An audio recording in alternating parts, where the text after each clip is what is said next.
सोलापूर विधान परिषद निवडणुकीत महायुती आणि महाविकास आघाडी यांच्यात थेट सामना रंगला होता।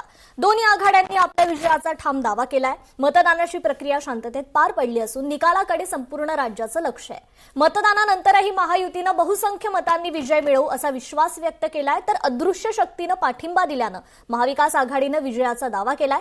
सविस्तर पाहूयात।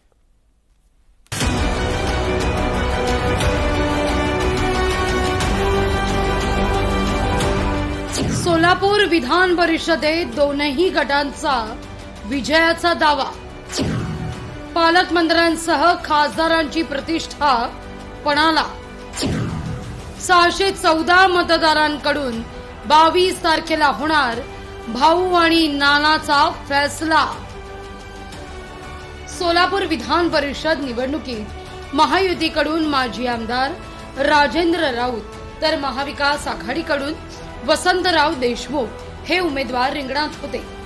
सोलापूर विधान परिषद निवडणुकीत महायुती आणि मविया यांच्यात लढत आहे। या निवडणुकीला राजकीय दृष्ट्या विशेष महत्व आहे। जिल्ह्याचे पालकमंत्री जयकुमार गोरे आणि खासदार धैर्यशील मोहिते पाटील यांची प्रतिष्ठा पणाला लागल्याची चर्चा राजकीय वर्तुळात सुरू आहे। त्यामुळे या निवडणुकीचा निकाल केवळ एका जागेपुरता मर्यादित न राहता भविष्यातील स्थानिक राजकारणावर सुद्धा प्रभाव टाकणारा ठरू शकतो। आता सगळ्यांचंच लक्ष 22 तारखेला होणाऱ्या मतमोजणीकडे। विजयाची माळ महायुतीच्या उमेदवाराच्या गळ्यात पडते की मवियाच्या उमेदवाराच्या, याचं चित्र निकालानंतर स्पष्ट होणार आहे। विधान परिषदेच्या निवडणुकीत 500हून अधिक मतांनी निवडून येण्याचा दावा महायुतीचे उमेदवार राजेंद्र राऊत यांनी केलाय। सर्व पक्षांनी मला सहकार्य केल्याचं त्यांनी म्हटलंय। निवडून आल्यानंतर मोहिते पाटील यांच्या अकलूज इथं विजयी सभा देखील घेण्यात येणार असल्याचं राऊत यांनी जाहीर केलं। उपस्थित असलेल्या पैकीचे पैकी 614 मतदान झालेलं आहे आणि मला पूर्णपणे खात्री आहे की 500 क्रॉस आम्ही करतोय। त्यामुळे चांगल्या मताधिक्य घेऊन आमचा विजय या ठिकाणी निश्चित आहे। सर्वांनीच या ठिकाणी मला सहकार्य केलं, आपण सगळ्यांनाच माहिती आहे। मी या ठिकाणी जबाबदारीने बोलतो, 500हून अधिक मतं घेऊन मी या ठिकाणी चांगल्या मताधिक्यानं निवडून येतो। त्यांच्या वाट्याला 3 अंकी आकडा सुद्धा पार करणार आहेत, अशा पद्धतीची परिस्थिती या ठिकाणी जिल्ह्यामध्ये निर्माण झाली। पूर्ण एकतर्फी ही निवडणूक झाली असून राजेंद्र राऊत मोठ्या फरकानं निवडून येतील। विरोधाला विरोध म्हणून ही निवडणूक लावण्यात आली आहे। कुठलीही अदृश्य शक्ती याच्या पाठीमागे नाही।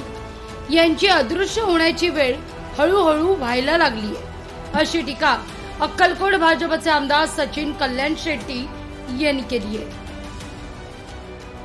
पूर्ण एकतर्फी ही निवडणूक आहे। भारतीय जनता पार्टी महायुतीचे उमेदवार राजेंद्र राऊत साहेब हे मोठ्या फरकाने ह्या निवडणुकीत विजय होतील। ह्या निवडणूक लागण्याची कुठलीही शक्यता खूप कमी होती, पण केवळ विरोधाला विरोध म्हणून ही जी निवडणूक लागलेली आहे, निकाला दिवशी विरोधकांना त्यांची जागा दाखवणारी निवडणूक असेल।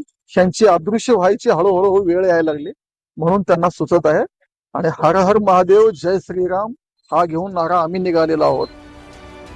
मागील 8 दिवसांपासून मी मतदारांच्या संपर्कात होतो, त्यामुळे या निवडणुकीमध्ये मला 100% विजयाची खात्री आहे, असा दावा शरदचंद्र पवार पक्षाचे सोलापूर विधान परिषदेचे उमेदवार वसंतराव देशमुख म्हणतात।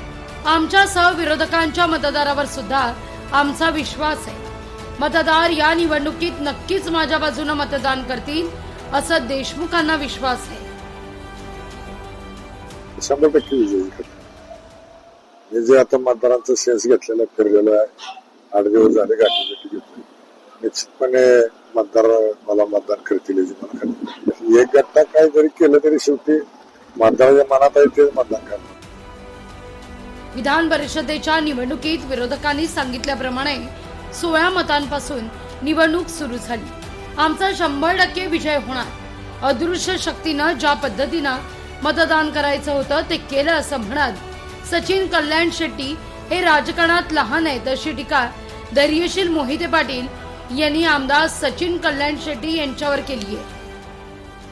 सत्ताधाऱ्यांच्या म्हणण्याप्रमाणे 16 मतापासून सुरुवात झाली। निश्चितच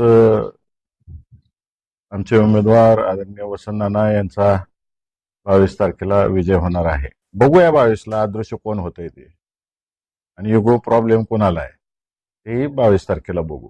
आणि ते नवीन आहेत राजकारणात, लहान आहेत, त्यामुळे लहान मुलं बोलतात अशीच. विजयाची माळ महायुतीच्या उमेदवाराच्या गळ्यात पडते की मवियाच्या उमेदवाराच्या, याचं चित्र निकालानंतर स्पष्ट होईल. अभिराज उबाळेसह वसीम अत्तार, लोकशाही मराठी, सोलापूर.